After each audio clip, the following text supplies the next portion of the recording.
자, 하기 전에 앞서서 공지를 좀 하겠습니다.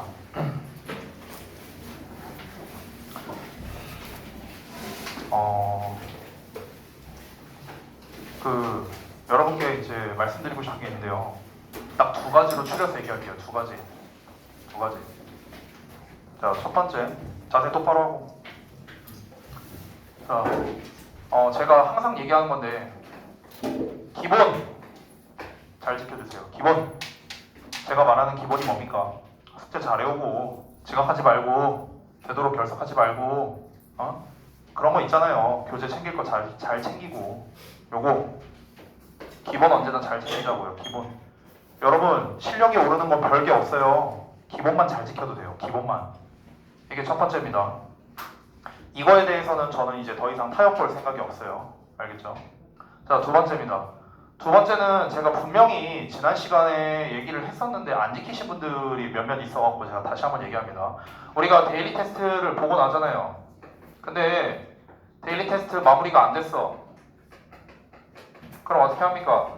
자습실로 이동해갖고 자습실에서 마무리하고 어떻게 하라고 했죠? 그 다음에 채점까지 다 끝나고 나한테 사진 찍어서 전송하고 귀가하라고 했어요. 근데 이게 왜 안 되냐는 거예요. 이게 왜 안 되냐고. 어려운 일 아니잖아. 어려운 일이 아니잖아요. 아니 다 하고 난 다음에 사진 찍어서 보내는데 뭐 1분도 안 걸리는데 왜 이게 안 되냐는 거야. 자, 요것도 마찬가지입니다. 요거를 좀 잘 지켜주셔야 돼요. 왜냐면 내가 뒷시간에 수업이 없으면 상관이 없어요. 뒷시간에 수업이 없으면 제가 직접 검사를 하면 돼요. 근데 이제 제가 수업이 있잖아. 그럼 이제 여러분이 어떻게 문제를 풀었는지 뭐가 문제인지를 내가 말을 해줘야 될 거 아니야, 보고. 그죠? 근데 이제 여러분이 사진으로 이렇게 안 보내거나 하면 첨삭이 안 돼요, 제가. 너네가 지금 뭘 잘하고 있는지 못하고 있는지 내가 알 수가 없잖아요. 다음 시간에 확인해야 되고 이런 사태가 벌어지잖아. 그러니까 반드시 여러분이 데일리 테스트 마무리 못했다면 자습실 가서 마무리하고 저한테 찍어서 보내라는 거예요. 그냥 찍고 가면 되잖아. 어려운 게 아닌데 왜 이걸 안 지키는 건지 전 이해가 안 돼요. 알겠죠? 별거 아니잖아. 별거 아니죠? 자, 얘기는 여기까지 하고요. 오늘 이제 드릴 자료들이 좀 오늘도 많이 있는데 지난번에 이제 교과서가 다 끝났기 때문에 오늘부터 이제 수능 감잡기 이제 외부 지문 자료를 드릴 건데요. 자, 일단 단어장을 먼저 드릴게요. 단어는 한 방에 다 넣어놨습니다. 여러분 시험 범위에 해당하는 거 다 넣어놨으니까 요거 참고하시고, 그 다음에 전에 자습서랑 워크북을 좀 분리해서 달라는 이제 요청이 있어서 제가 따로 준비했어요. 그래서 자습서 따로 드릴게요. 자, 다음에 워크북인데요. 워크북은 전에 우리가 이제 나름대로 이제 회의를 했죠. 같이 토론도 하고요. 그래서 그걸 이제 개편한 건데 설명이 좀 필요할 것 같아요. 설명이. 자, 일단 자료 다 받으시고 난 다음에 설명을 좀 드리도록 하겠습니다. 자, 오늘도 자료에 대한 설명 드릴 거고 한 번만 말씀드릴 거니까 잘 들으시기 바랍니다. 맞다. 자기 이름대로 가야 돼요. 자기 이름대로. 소리. 미안하다. 나도 깜빡했다. 이름 맞게. 잠깐만. 쏘리. 자, 성빈이, 준서. 이거 누구 거냐? 건우. 그 다음에 지민이. 그 다음에 재현이. 그 다음에 은서. 현종이. 다 됐죠? 미안. 이름을 내가 적어놓고도 나도 깜빡했네. 아무튼 자, 그래서 이제 자료에 대한 설명을 좀 오늘도 드릴 테니까 잘 들으십시오. 일단 단어장을 먼저 보면은 이제 강별로 제가 묶어놨습니다. 3강, 9강, 11강, 17강 이렇게 이제 묶어놨고요. 이걸 한 방에 당연히 다 시험 보진 않을 겁니다. 점점점 제가 이제 누적을 해서 이제 시험을 볼 거예요. 참고하시고, 그거는 이제 시험 범위는 제가 매번 이제 단톡방에 보내드리니까 그거 참고하시면 되겠습니다. 유의어는 이제 제가 아직은 안 뽑았어요. 만들어는 놨는데 아직 안 뽑아놨고 다음 주에 이제 월요일날 제가 드리도록 하겠습니다. 자, 그리고 이제 여기 모내기 자료, 자습서죠, 자습서. 이거는 뭐 용도가 지난번과 똑같으니까 부분 해석 테스트라든가 이런 거 볼 때 채점용으로 쓰면 되겠고, 그 다음에 수업 시간에 필기용으로 쓰면 됩니다. 자, 그 다음에 이제 가장 중요한 게 이제 워크북인데요. 자, 워크북 구성을 좀 이제 제가 바꿨다고 했죠. 어떻게 바꿨는지 좀 알려드리겠습니다. 자, 파트가 파트 1부터 파트 7까지 있습니다. 워크북이요. 자, 그래서 하나씩 설명드릴 건데요. 자, 거기 처음에 보면은 1페이지에 파트 1 원문이라고 써있고 한 줄이라고 써있습니다. 자, 모든 워크북에 제가 학습법을 다 써놨어요. 어떻게 학습을 해야 된다. 그래서 그거에 맞춰서 학습을 하시면 됩니다. 한 줄 버전으로 했고요. 여기서 뭐 필기하거나 이럴 필요가 없습니다. 그냥 여러분이 한 줄씩 읽고 해석하는 연습용으로 쓰라고 제가 이렇게 넣어놓은 거고요. 그 다음에 뒤로 넘겨보면은요. 7페이지에도 역시나 원문입니다. 원문 같은 요 원문은 이제 한 줄 버전이 아니라 쫙 나와 있는 버전인데요. 거기 원문 위를 보시면 메모 박스가 보일 겁니다. 5칸이 보이시죠? 메모 박스 보여요? 그러면은 여러분이 이제 위에 보면은 동그라미 1, 2, 3번 제가 학습법을 써놓은 게 있습니다. 이게 한 사이클이 돌면은 이제 박스에다가 체크를 하나씩 하면 되는 거예요. 알겠죠? 제가 전에 말했다시피 노가다스러운 거는 최대한 뺐습니다. 구문 분석하고 해석 쓰고 이런 거 최대한 뺐어요. 대신에 중요한 게 있습니다. 중요한 게 뭡니까? 이거를 진짜 여러분이 읽고 해석 연습을 직접 많이 해봐야 된다는 거예요. 이 5번 읽으라는 것도 최소예요. 최소 5번 읽어야 된다는 겁니다. 제가 여러분이 진짜 해석 연습을 했는지 안 했는지 저로서는 검사할 방법이 없잖아요. 그렇죠? 아니 우리가 말만 그냥 솔직하게 읽지도 않고 그냥 체크만 대충 해놓을 수도 있는 거잖아. 근데 그거는 내가 내 입장에서 확인할 겨를이 없죠. 그렇죠? 그러니까 이거는 여러분이 진지하게 임해야 된다는 거예요. 제가 그래서 이거는 숙제로 따로 안 줄 겁니다. 이거는 여러분이 상시로 공부하라고 제가 넣어놓은 거예요. 지난번에 제가 숙제를 드렸을 때 여러분께서 너무 노가다스럽다라고 느꼈을 거라고 생각이 들어서 제가 일부러 이렇게 바꾼 겁니다. 근데 이렇게 바꿨는데 불구하고 여러분이 해석 연습을 제대로 안 한다? 그러면 다음 2학기 때는 제가 또 시킬 수밖에 없어요. 내가 안 시키면 안 하니까. 그런 이제 불상사가 벌어지지 않도록 여러분께서 이 파트 1, 2에 있는 원문을 가지고 좀 연습을 좀 잘 하셨으면 좋겠습니다. 자, 그 다음에 넘어가서 이제 파트 3 부분인데요. 13쪽입니다. 13쪽을 펴시면 이제 파트 3에 어휘 빈칸이 있는데요. 이제 아래에 한글 해석이 나와 있으니까 그걸 가지고 적절한 어휘를 쓰면 된다. 뭐 별거 없습니다. 언제나 채점은 이제 항상 수반돼야겠죠. 자, 또 넘어가서 25쪽 보겠습니다. 이번에는 순서 문제. 자, 이거는 일반적인 순서 문제를 이제 제가 넣은 거고요. 이건 그냥 문제 푸시면 됩니다. 잘 써보면서 왜 이런 순서로 나오는 거지? 왜 글의 흐름이 이렇게 되는 거지? 이런 거를 판단하시면 되는 거고요. 자, 넘어가서 파트 5 볼게요. 파트 5가 어디냐? 31쪽입니다. 31쪽. 자, 31쪽은 이제 어법 수정인데요. 학습법 보시면 자, 밑줄 친 부분을 어법상 올바르게 고쳐 쓰고 두 번째 고쳐 쓰고 난 다음에는 왜 이게 맞는 거지? 왜 이렇게 써야 하지? 라는 그 어법상의 근거를 쓰셔야 됩니다. 어법상의 근거를 쓰는 란을 제가 따로 이제 만들어 놨죠. 여기다가 쓰시면 되고요. 자, 채점은 다 하고 어법상의 근거를 내가 나름대로 썼는데 잘 모르겠다. 그러면 일단 자습서나 분석서를 가지고 여러분이 한번 이제 확인을 해보시는데 만약에 그래도 이해가 안 된다. 그러면 이제 색깔펜 같은 걸로 별표 표시해두고 난 다음에 페이지를 반드시 접어두세요. 그래야 저한테 질문을 빨리 할 수 있으니까. 알겠죠? 그러고 난 다음에 여러분께서 저에게 질문을 해주시면 되겠습니다. 자, 그 다음에 넘어가서 41쪽 볼게요. 제가 이번에 워크북을 개편하면서 새롭게 넣은 겁니다. 바로 세부내용 일치예요. 세부내용 일치. 자, 그래서 얘는 이제 어떻게 학습을 하느냐? 내용을 읽고 일치하면 T, 일치하지 않으면 F에다가 동그라미 표시를 하고요. 모든 문장은 다 해석을 해야 됩니다. 구문 분석은 할 필요 없어요. 해석은 다 해야 돼요. 근데 참고로 해석도 답지가 있습니다. 제가 답지에 해석까지 다 써놨어요. 그렇기 때문에 그 이제 해석에서 틀린 부분이 있다면 역시나 또 여러분이 체크를 하셔야겠죠. 수정을 해야겠죠. 그리고 이제 여러분이 이 내용일치 문제를 풀다가 분명히 모르는 단어가 나올 거예요. 무조건 나옵니다. 그러면은 역시나 색깔펜이나 형광펜으로 체크하고 난 다음에 사전을 활용해서 뜻을 적어둬야 됩니다. 니네가 모르는 단어는요. 알겠죠? 이렇게 공부하는 거예요. 이렇게. 이게 기본 실력을 늘리는 좋은 방법 중에 하나입니다. 자, 마지막 파트 7입니다. 53쪽이고요. 주요 문장 영작입니다. 자, 학습법에 이제 쭉 써놨는데요. 좀 한번 읽어볼게요. 이거는요. 첫 번째는 한글에 가능하면 구문 분석을 하고 그걸 바탕으로 영작을 합니다. 근데 뭐 말이 영작이지 사실상 이제 어순배열이에요. 어순배열. 그래서 주어진 단어는 어영변화하지 말고 모든 단어를 활용해서 어순배열을 한다라고 써있죠. 3번. 자, 채점을 다 했어. 하고 난 다음에는 틀린 부분에 대해서는 반드시 꼼꼼하게 다시 한번 확인해 봐야 되는데요. 여러분, 이 주요 문장 영작의 목적은요, 적중이 아니에요. 자, 다시 한번 말하지만 주요권은요, 이런 단순한 영작 시험 안 냅니다. 안 내요. 그럼 내가 이걸 왜 넣었느냐? 그냥 이유가 간단합니다. 그냥 여러분의 기본 영작 실력이 부족해서 그런 거예요. 심플하게 말하면. 그렇기 때문에 억지로 이거를 막 암기해서 맞추고 이럴 의미가 없다는 겁니다. 그게 아니라 원리를 파악한다.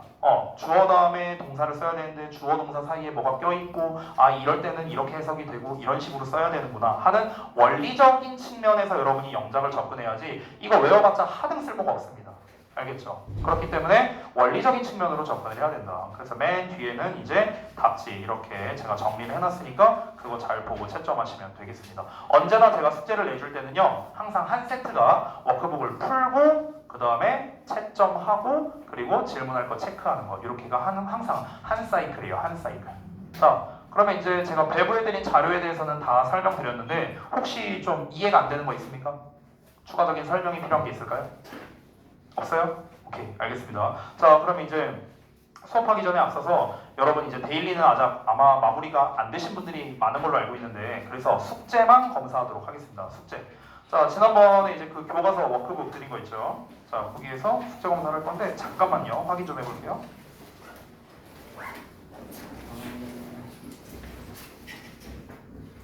지난번 숙제가 파트 1, 3, 4 하는 거였거든요. 파트 1, 3, 4. 근데 파트 4를 풀 때는 어법상의 근거를 작성해야 된다라고 제가 써놨습니다. 그래서 파트 1, 3, 4가 전부 다 풀려 있는지 확인 좀 해보겠습니다. 자, 봅시다.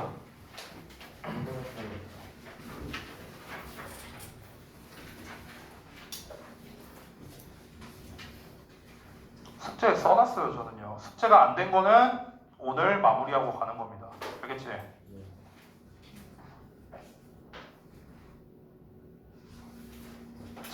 다음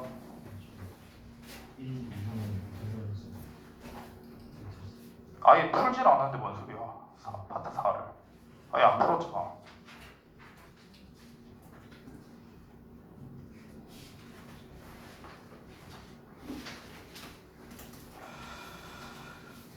첫날부터 숙제가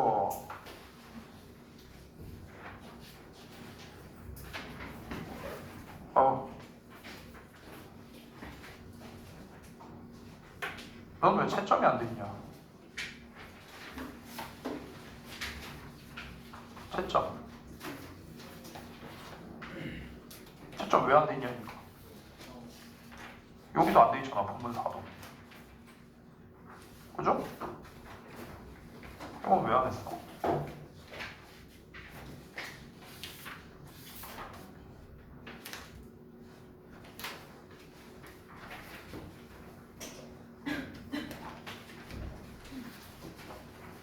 봐봐.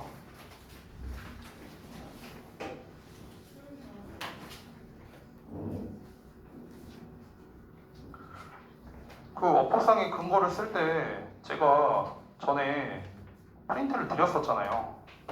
그 컬러로 된 거. 뭔지 기억나죠? 그거에 맞춰서 쓰라니까.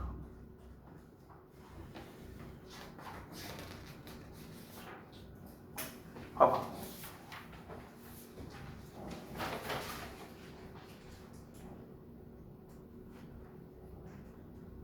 너도 역시나 어법상의 근거는 하나도 안 써있네요. 채점도 안 돼 있고.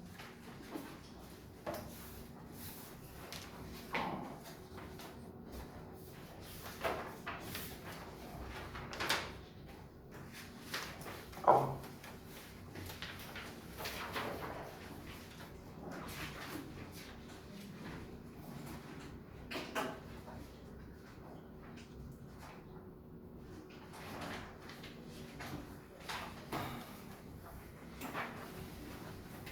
봐봐.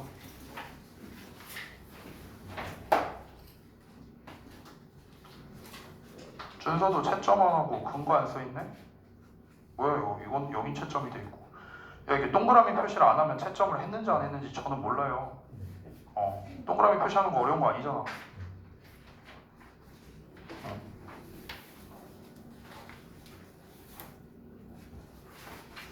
봐봐.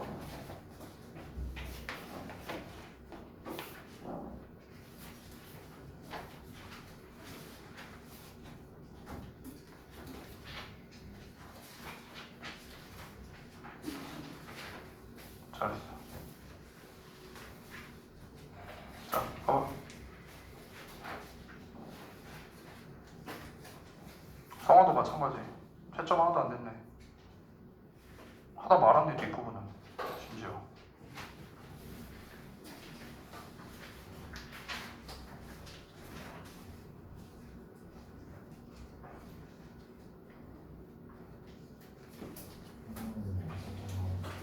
뭐라고?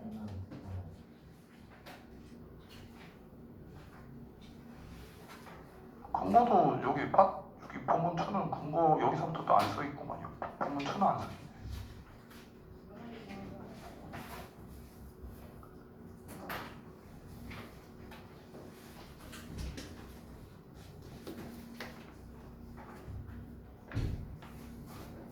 여러분 그 지금 검사를 했는데 몇 명이냐 오늘 온 사람이?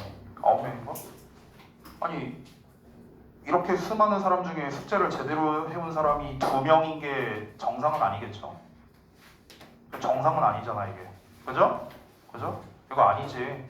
이거 아니지. 지금 내신 대비 초반인데 이거 아니죠? 아까 말했다시피 자, 성빈이랑 건우, 은서까지 세 분 제외하고 나머지는 그 채점 안 됐거나 근거 작성 안 됐거나 이런 부분들이 있었죠. 다 마무리하고 갑니다. 오늘 몇 시가 됐든 간에요. 알겠죠? 알겠죠? 자, 알겠습니다.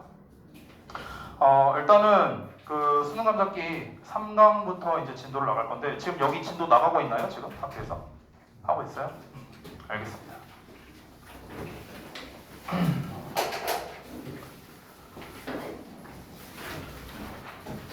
자, 우리 초반부터 밀리지 말자고. 제가 그냥 숙제 잘해와라, 기본 잘 챙겨라, 좋게 얘기할 때 잘 해주셨으면 좋겠어요.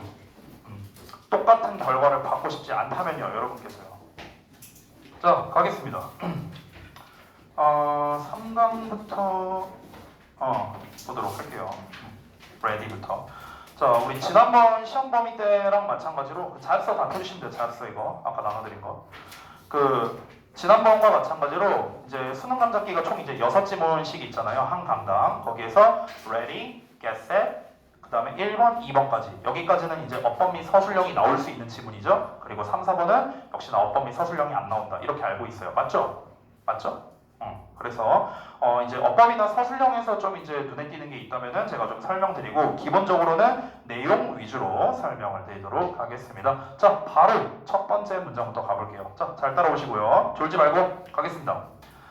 Think of a buffet table at a party. 자, 파티에 뷔페 테이블을 생각해봐라. 또는 perhaps at a hotel you visited. 너가 방문했었던 호텔에 아마도 이제 너가 방문해봤던 호텔에 그런 뷔페 테이블을 생각해봐라. 자, 첫 문장부터 무슨 뷔페에 대한 이야기가 나왔네요. 뭔지 잘 모르겠지만 일단 이어서 볼까요?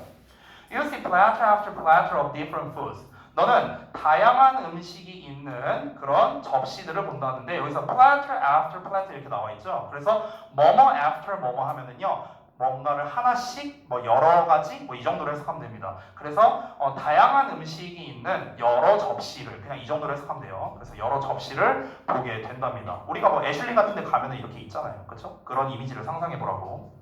You don't eat many of these foods at home. 너는 집에서는요 이러한 음식 중 많은 것을 먹지 않는답니다. 집에서 뷔페식처럼 드시는 분 있어요? 없잖아요. 그렇죠? 엄마가 해준 대로 먹는 거지. 뷔페는 어떻습니까? 이미 세팅돼 있고 굉장히 다양한 음식을 내가 원하는 대로 먹을 수 있다. 이게 뷔페식의 어떤 특징이죠. 그리고 you want to try them all. 너는 그것들을 try가 여기서는 시도하는 거니까 한번 먹어보다 이 정도로 해석하면 되거든. 한번 먹어보다. 그러니까 그것들을 전부 다 한번 먹어보기를 원한다는 거죠. 우리가 왜 오죽하면은 유튜브 같은 데 보면 그런 것도 있어요. 뷔페 가서 최대한 많이 먹는 법. 막 이런 것도 있잖아요. 그렇죠? 처음에 뭐 어떤 가벼운 음식부터 해갖고 막 이런 거 있잖아. 그러니까 우리가 그렇게 하려는 이유 자체가 뭡니까? 본전 뽑으려고 그런 거잖아. 본전 뽑으려고. 그렇죠? 어쨌든 우리가 뷔페를 가는 순간 최대한 많은 음식을 먹으려고 한다라는 이런 사람의 경향성에 대해서 얘기를 하고 있습니다. 자, 그러나 trying them all. 그것들을 모두 먹어보는 건 might mean 뭘 의미할 수 있냐면 eating more. 당연히 더 많이 먹는 걸 의미하겠죠. 뭐보다 your usual meal size. 너의 평상시의 식사 사이즈보다 당연히 더 많이 먹겠죠. 뷔페 가면 우리가 괜히 오버해서 많이 먹는 거잖아. 그죠? 자, 그러면 여기서 이제 결정적인 말이 나오는데요. The availability of different types of food. 다양한 종류의 음식의 사용 가능성, 이용 가능성이 is one factor in gaining weight. 체중이 느는 데 있어서 한 가지 요인이랍니다. 아하, 오케이. 자, 그럼 봐봐. 여기서 처음에 소재로서 제시한 게 뭐였냐면요. 뷔페식이었단 말이에요. 뷔페식. 그렇죠? 근데 이 뷔페라는 것 자체가 중요한 게 아니라 뷔페가 상징하는 건 뭡니까? 결국에는 음식의 어떤 형태? 다양성을 말하는 거죠. 그렇죠? 음식의 다양성을 지금 얘기한단 말이야. 그러면 이제 우리가 뷔페를 가게 되면은 그래서 이제 내용 흐름을 보면은 결국에 음식의 다양성이 증가할수록 결국에 어떻게 된다? 어떤 일이 벌어진다? 과식을 하게 된다. 결국 이거예요. 결국 이거야. 1번이라고 쓸 필요도 없네. 그냥 이게 주제야, 주제. 됐어? 이 글에서 하고 싶은 말이 이거라고. 초반에 뷔페 얘기하면서 시작을 했잖아요. 여러 접시가 있고 우리가 집에선 그렇게 안 먹고 근데 거기 가면 어떻다? 평상시 식사량보다 더 많이 먹는다. 이런 얘기가 나왔잖아. 그런다는 것은 다시 한번 보자. 우리가 다양한 종류의 음식을 이용할 수 있다는 것 자체가 체중이 늘게 되는 한 가지 요인이라는 거죠. 그러면 우리가 반대로도 생각할 줄 알아야 돼. 반대로 생각한다는 건 뭘까? 음식의 다양성이 떨어지면은 과식을 할 가능성이 낮아진다라고 생각할 수도 있겠죠. 됐어요? 그러니까 반대로도 생각해야 된다고. 결국에 요게 이 글의 핵심입니다. 핵심. 자, 그러면 지금 여기에서 이제 중점적인 이야기를 했어요. 다시 한번 말하자면 뭡니까? 다양한 종류의 음식에 대한 이용 가능성이 뭐라고요? 체중이 느는 데 있어서 한 가지 요인이라고 했잖아. 그렇죠? 그래서 이거에 대해서 사이언티스트, 과학자 얘기 나온 거 보니까 어떤 연구를 했나 봐요. 그래서 연구 예시를 지금 여기서 얘기하고 있는데 여기에서 말하는 연구 내용도 결국 뭐겠습니까? 이거랑 관련성 있는 내용이겠죠. 그렇죠? 한번 볼게요. 자, 과학자는요 이러한 행동을 봐왔답니다. 어디에서? 연구에서인데 어떤 연구냐면 쥐를 가지고 한 연구래요. 그럼 쥐를 가지고 어떤 연구를 했는가? 그 내용이 여기 나와 있는 거죠. 여기 한번 볼까요? Rats that normally maintain a steady body weight when eating one type of food eat 어쩌고 나왔어요. 자, 일단 여기까지 보겠습니다. 쥐인데요 일반적으로 유지하는 쥐들이래요. 뭐를? steady body weight니까 이제 steady는 꾸준한 이런 뜻이죠. 그러면 꾸준한 체중. 됐어? 꾸준한 체중을 일반적으로 유지하는 쥐들이래요. 뭐 할 때? When eating one type of food. one type이라고 했잖아. 한 종류의 음식. 됐어? 그러니까 한 종류의 음식을 먹을 때 꾸준하게 체중을 유지하는 그런 쥐들. 그런 쥐들은 eat huge amounts. 많은 양을 먹는답니다. 그리고 become us when 어쩌고 나왔는데 그래서 비만이 된대요. 뭐 할 때? 그들이 제시받았을 때. 뭘 제시받았을 때? With a variety of high calorie foods. 즉 다양한 고칼로리 음식을 받았을 때요. 그 다양한 고칼로리 음식이 뭐냐? 예를 들면 초코바라든가 크래커라든가 포테이토 칩이라든가. 됐어요? 지금 문장이 길게 나왔는데 그냥 여기에서 말하는 연구 내용이 있죠. 예시잖아, 예시. 그럼 연구 내용에서 말하는 게 뭡니까? 그냥 일반적인 한 종류의 음식만 먹는 그런 쥐래요. 됐어요? 그러니까 한 종류의 음식만을 섭취하는 쥐예요. 즉 한마디로 말하면 뭡니까? 그냥 평범한 거죠. 평범한 쥐라는 거예요. 그러니까 평범한 이제 그 식습관을 가지고 있는 쥐라는 거잖아. 그렇죠? 근데 얘가 어떻게 됩니까? 어떤 상황이 주어졌을 때 음식의 다양성이라는 상황이 주어진 거야. 음식의 다양성 상황을 제시를 한 거죠. 이랬더니 어떻게 됐습니까? 과식을 하게 된다. 즉 과체중이 된다. 위에서 말한 거랑 똑같은 내용이죠. 됐어요? 자, 아까 위에서 뭐라고 했습니까? 우리 사람도 마찬가지라 했어. 우리가 집에서 뷔페식으로 먹습니까? 아니잖아요. 우리 평범하게 먹어요. 즉 사람도 평범하게 먹어. 근데 뷔페만 가면은 많이 먹는다고. 음식이 다양하니까 많이 먹는다고. 쥐 얘기도 똑같은 거야. 쥐도 평소에는 한 종류의 음식만 먹어. 근데 얘한테 다양한 음식의 어떤 상황을 제시하니까 얘도 과식을 하게 된다고. 됐어? 똑같은 얘기야. 똑같은 얘기. 이해됐죠? 그러니까 결국에 핵심은 뭐라고? 이거라고 이거. 음식의 다양성이 증가하면 과식을 하게 된다고. 알겠죠? 이거를 구체적으로 얘기한 거죠. 그래서 마지막 문장에서 뭐랍니까? The same is true of humans. 똑같은 것이 인간에게도 적용된다라고 나와 있죠. 여러분 여기서 우리가 이 true라는 거를 보면은 진실인 이렇게 해석하잖아요. 그렇게 해석해도 되고요. 아니면은 뭐 적용되는 또는 뭐 유효한 이렇게도 해석됩니다. 다 같은 말이에요. 진실인 뭐 이렇게 해석해도 되고요. 그러니까 똑같은 것이 인간에게도 적용된다. 뭐 이렇게 해석을 하면 됩니다. 자, 다음 내용 이어서 볼게요. 그럼 이제 똑같이 어떻게 인간에게 적용되는가 한 번 더 얘기를 하는 거죠. 이미 앞에서 우리는 알고 있어요. 인간은 어떻다? 이렇다고요. 뷔페 얘기 이미 실컷 했잖아. 그렇죠? We eat much more. 우리는 훨씬 더 많은 양을 먹습니다. 뭐 할 때? 다양한 good tasting food니까 맛있는 음식이 이용 가능할 때. 됐어요? 결국 이 글에서 계속해서 중요하게 나오는 건 뭡니까? 음식의 다양성이죠. 다양성. 다양성이란 말이 굉장히 중요하겠죠. 자, then 언제보다 when only one or two types of food are available. 오로지 한두 가지 유형의 음식만이 이용 가능할 때보다, 즉 다양성이 떨어질 때보다. 됐어요? 결국 이 마지막 문장은요, 아까 앞서서 말했던 주제를 다시 말하는 주제, 제, 진술 문장이 되는 거예요. 주제를 다시 말하는 거죠. 주제를요. 됐어? 자, 그러면은 이 글의 주제는 어디에 가까울까? 주제는 사실 이제 네 번째 문장에 좀 가까워요. 네 번째 문장. 아까 but 하고 나왔던 부분이 있었죠. 여기. 여기랑 여기. 여기 사실 얘도 주제로 볼 수 있고 얘도 주제로 볼 수 있는데 둘이 같은 내용이잖아요. 근데 얘는 이제 잠깐만요. 뷔페 내용이고 얘가 좀 더 주제에 가깝긴 하겠다. 얘를 주제로 보는 게 좀 더 맞겠네요. The availability 하고 나온 거. 됐죠? 그래서 키워드를 좀 잡아볼게요. 이 글의 키워드. 이 글의 키워드는 다시 한번 뭐라고요? 다양성이 증가하면 과식을 하게 된다라는 겁니다.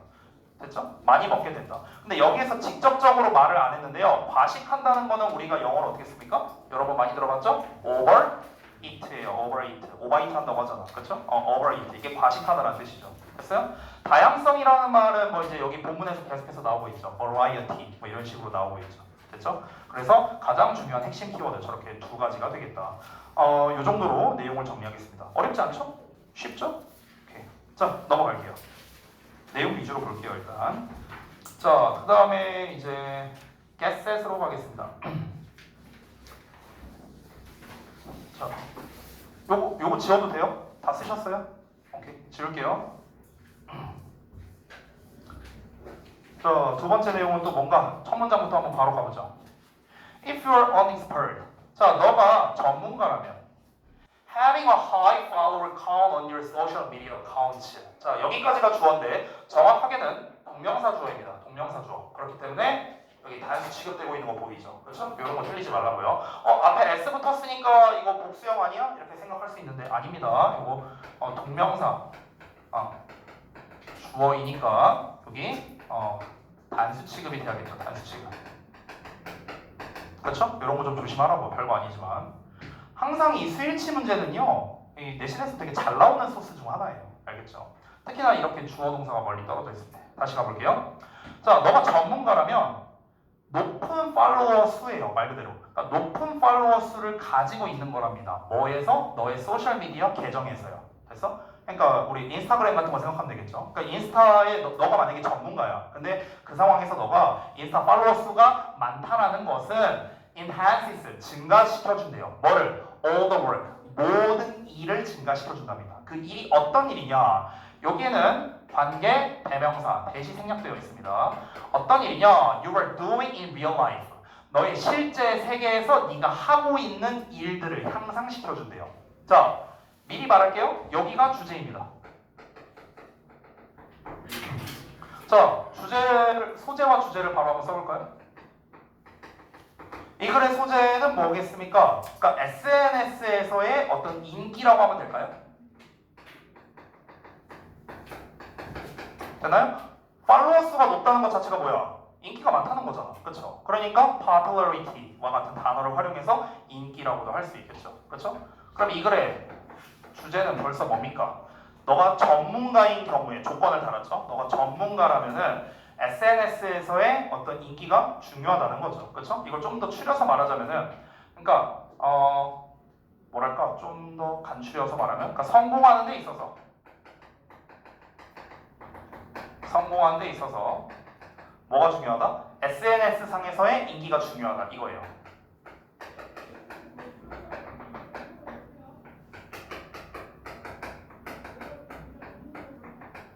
이게 이 글의 주제예요. 그냥 좀 최대한 심플하게 썼습니다.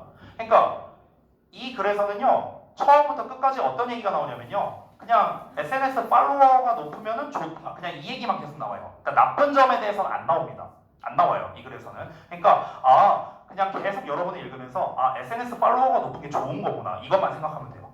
간단하죠. 자, 그 다음에 이제 그러면 전문가라면 이라는 조건을 달았으니까 그럼 구체적으로 어떤 전문가라면 그리고 어떤 측면에서 내가 하고 있는 일을 향상시켜 주는데 구체적인 얘기가 필요하겠죠. 왜 SNS 팔로워가 높은 게 내가 하고 있는 업무에 대한 어떤 그런 일들을 향상시켜 주는 건가? 어떻게 향상시켜 주는 건가? 이걸 알아야겠죠. 그래서 예시가 나옵니다. 자, 그래서 두 번째 문장이 예시가 시작되는 문장이죠. 가볼까요?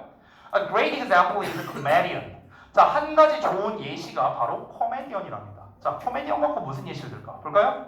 She spends hours each day. 자, 여기서 별거 아니지만 spend 나오고요. 시간 나오고 ing 나왔죠. 자, 중요한 수거 표현 중 하나죠? 여기다 쓸게요, 저는요. spend에 시간 나오고 ing. 그렇죠? 그래서 ing 하는데 얼마만큼의 시간을 쓰는 거죠. 얼마만큼의 시간을 보내다. ing 외에 다른 형태는 안 됩니다. 다른 형태를 쓸 거면 pp 정도는 가능해요. pp, 과거분사 정도는 가능한데 보통은 ing용으로 씁니다. 자, 다시 한번. She spends hours each day. 그녀가 매일매일 몇 시간을 보낸대요. 뭐 하면서? Working on her skill. 그녀의 기술을 work on 한대. work on은요, 향상시키는 거예요. 향상시킨다. 아까 위에서 나왔던 enhance랑 비슷한 거야. 그래서 그러니까 그녀의 기술을 향상시키는데 매일매일 몇 시간을 보내요. 하지만 she keeps being asked. 그녀가 계속해서 being asked 한답니다. being asked니까 질문을 하는 게 아니라 질문을 받는 거겠죠. 수동태니까. 그녀가 계속해서 질문을 받는데 뭐에 대해서? 그녀의 인스타그램 팔로잉에 대해서. 자, 매일매일 이제 그 코미디언이니까 이제 어떻게 하면 사람들을 웃기게 할 수 있을까 이제 이런 기술을 이제 연마하느라 이제 수시간을 보내는데 근데 인스타그램 팔로잉에 대해서 지속적으로 질문을 받는답니다. 자, 그래서 다음 내용 보자면 This is because businesses are always looking for easier and cheaper ways to market their products. 이렇게 나왔어요. 자, 갑자기 이 얘기가 나와서 여러분이 좀 이해가 안 될 수 있는데 일단 잘 보겠습니다. 우선 내용을 보기 전에 앞서서 This is because 나왔잖아. 얘도 좀 필기를 해줄게요. 여기다 쓸게.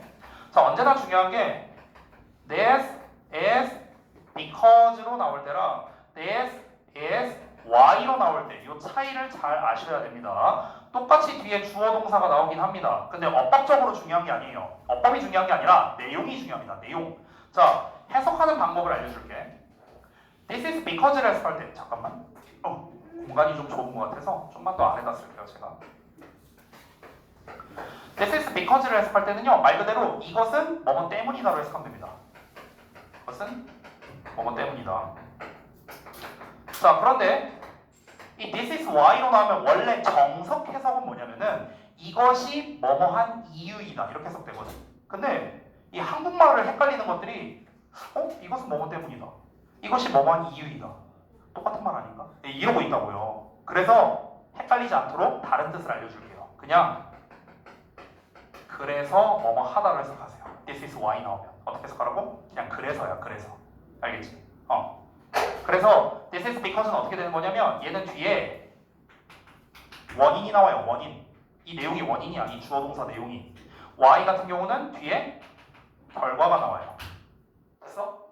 거꾸로 앞부분 this is because 앞부분은 결과가 나오고요.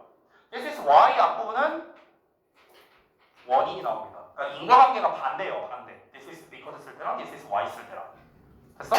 즉 무슨 말이냐면 다시 한번 말씀드리자면 앞에 결과를 이미 말해. 그럼 그 결과가 왜 벌어졌는가? 이런 것 때문이다. 이렇게 말하는 거야. 이게 this is because야. this is why는 앞에 이런 원인이 있어. 그래서 그 결과 이러이러하다. 이런 내용이라고. 알겠죠? 그러니까 this is why 나오면 어떻게 해석해라? 그래서로 해석하라고. 그래서 내가 지금 이 표현을 알려주는 이유가 뭐냐면요. 본문에서 저게 변형될까봐도 있지만 이게 내용 일치 문제 같은 거에서 굉장히 많이 나와요. This is because, this is why 굉장히 많이 나옵니다. 그래서 이 설명을 드린 거예요. 자, 그러면 다시 돌아와서 여기선 this is because 나왔으니까 앞부분에 나온 게 결과죠. 결과. 그 결과가 뭡니까? 그녀가 즉 어떤 코미디언이 자기의 이제 그 개그 기술을 연마하기 위해서 막 이렇게 열심히 노력을 하는데 근데 그 와중에 뭐다? 인스타그램 팔로잉에 대해서 계속해서 질문을 받는데요. 근데 질문을 받는다는 게 대체 뭔 질문을 받느냐는 거야. 이게 좀 알 수가 없잖아. 그렇죠? 그러면은 그 질문을 받는 이유가 뭐냐면 그 원인이 이제 뒤에 나온다는 거죠. 자, 잘 봐봐. 왜 질문을 받냐면 기업들 얘기가 갑자기 나오고 있어요. 잘 봐봐. 기업은요 언제나 looking for 한대요. 찾는데요. 찾고 있대. 뭐를? 더 쉽고 더 값싼 방법을 찾고 있대. 뭐 할? To market their products니까 그들의 상품을 홍보할. 아니 이거랑 코미디 얘기랑 뭔 상관이지? 뭔 상관이야?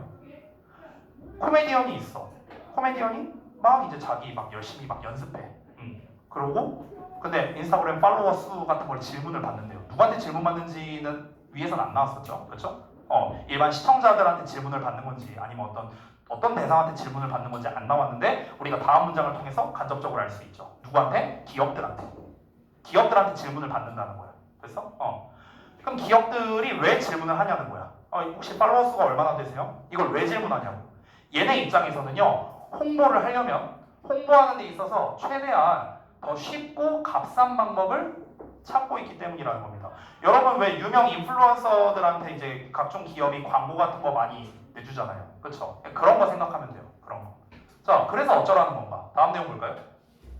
A comedian. 자, 한 이제 코미디언이 있는데 10만 명의 팔로워를 가진 코미디언이 있다고 한번 쳐봅시다. 그럼 그 코미디언은 can promote her a coming show.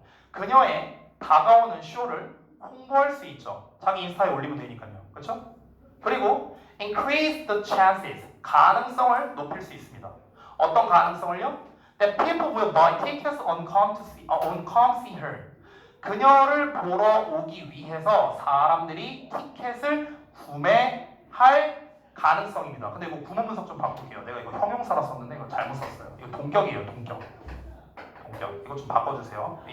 이 대시 관계대명사가 아니라 동격의 대시입니다. 수정 좀 해주세요. 그래서 위치로 쓰면 안 돼요. 자, 그러면은 내용 설명을 좀 할게요. 여기 좀 지우고. 자, 첫 문장에서 주제를 먼저 말하고 시작했잖아요. 뭐였습니까? 선보하는 데 있어서 SNS 상에서의 인기가 중요하다. 첫 문장에서 얘기를 했어요. 그럼 왜? 그 이유가 뭐냐는 거예요. 이유가 뭐냐고. 자, 여러분 아까 기업 어쩌고 얘기 나왔는데 저기서 말한 기업은 뭐냐면요. 어떤 그 코미디 클럽, 그 이제 코미디언들을 관리하는 그런 이제 회사라고 생각하면 돼요. 쉽게 말하면 소속사. 됐어? 이렇게 생각하면 돼요. 소속사라 생각하면 돼요. 소속사. 즉 기업이 잠깐만. 여기서 코미디언 예시인 거죠. 이렇게 쓸게요. 그럼 첫 번째 기업이 어떻게 생각하라고요? 소속사라고 생각하라고. 소속사. 그러니까 기업 입장에서 생각을 해봐. 내가 이제 기업을 운영하는 사람이야. 여러분이 개그맨이라고 쳐볼게요. 그럼 이제 여러분이 이제 쇼를 이제 해야 돼. 이제 코미디 쇼를 이제 곧 있으면 할 거야. 그럼 이걸 홍보를 해야 될 거 아니야. 그럼 홍보를 하려면요 여러 가지 방법이 있죠. 뭐 전단지 같은 걸 나눠줄 수도 있고, 뭐 버스 같은 데다 붙여서 광고할 수도 있고, 지하철이나 이런 데 광고할 수도 있고, TV CF에서 광고를 할 수도 있고, 여러 가지 수단이 있잖아요. 그렇죠? 근데 그것들이 전부 다 뭡니까? 다 비용이에요. 비용. 그렇죠? 그럼 기업을 운영하는 내 입장에서 가장 좋은 건 뭡니까? 비용을 적게 들이면서도 사람들을 많이 끌어오는 거. 이게 최고 좋은 거 아니에요? 그렇죠? 비용은 적게 들면서 사람들이 최대한 많이 오게 해야겠죠. 결국 기업 입장에서는요 이윤을 찾을 수밖에 없다는 거야. 자기네들의 여기서 상품이라고 아까 표현했는데 여기서 말하는 상품은 뭐겠습니까? 그 코미디 쇼를 말하는 거겠죠. 코미디 쇼. 됐어요? 그러면 기업, 즉 소속사 입장에서는 어떻게 해야 됩니까? 그러니까 최소한의 비용과 최대한의 이윤을 내고 싶어 할 거 아니에요. 이거 당연한 거잖아. 기업 입장에서는요. 최소한의 비용과 최대한의 이윤. 이것을 원한다는 거겠죠. 이거를 추구하는 거야. 됐어? 근데 여기에서 만약에 두 번째, 그 코미디언의 그 이제 인스타 팔로워 수가 높다면요. 팔로워 수가 높아요.